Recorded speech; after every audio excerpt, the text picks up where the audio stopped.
Imaginary is a horror film about imaginary friends. And I'll be honest, I actually thought when I was going into the theater that this was the Ryan Reynolds movie about imaginary friends that like he's working with a little girl to help get these imaginary friends new kids or something like that. But that movie's called If, and it's not out yet. So no, this is a horror movie about imaginary friends, but I have to imagine it's kind of one of those things like Hollywood always tends to have a couple of projects with similar premises coming out at the same time because, you know, like scripts get passed around and somebody's like, oh, we don't want to option that, but we like that idea. So why don't we go ahead and make our own one of those? Like how Ants and A Bug's Life came out at around the same time, or Finding Nemo and Shark Tale came out around the same time. You know, it's that kind of a thing. Hollywood tends to do that. Well, we had Deep Impact and Armageddon. So yeah, it's one of those things. I think we just have two movies about imaginary friends this year. Luna Rose says, "Are you saying plagiarism is common in Hollywood chalk face?" Well, it's not plagiarism. You can't plagiarize an idea for a story.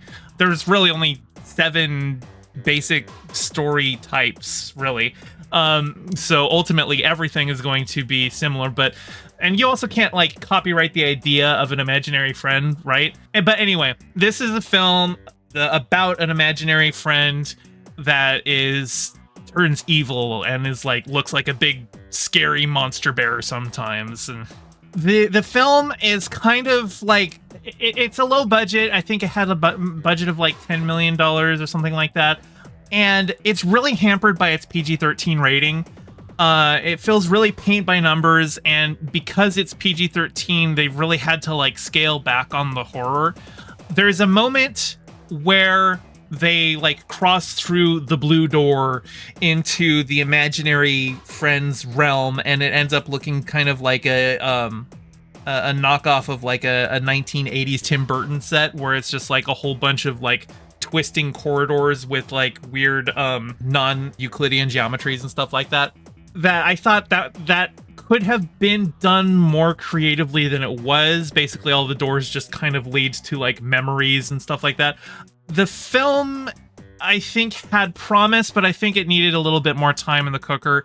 I'm not really going too much into the details of the plot. I'm just saying, for a horror movie, there's not really a lot of even attempted scares.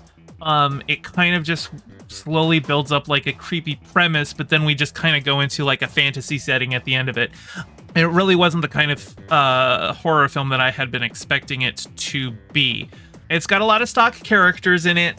The main actress, I think she was fine in it. I think the performances were okay. It's just it just feels like it's kind of meh. Like I wouldn't go out to see it in a theater, but like if it's streaming or whatever, and you know don't want to pay too close attention to the screen while you're doing other things, checking your phone, it's a perfectly serviceable horror movie. It's not nothing amazing. Hey, thanks for watching. Your view means a lot. Don't forget to toss me a like and subscribe and ring the bell, and drop a comment below telling me what you thought of the video. I stream Mondays and Fridays at 5 p.m. Pacific, so catch me live and join in on the convo. You can find all my socials in the description below, and thank you to all my patrons, with a very special shout out to my Whale Shark tier patrons Ryan D and James Knight, and my Anemone Friend tier patron Piftle Cakes. Your support means the world. Catch you next time.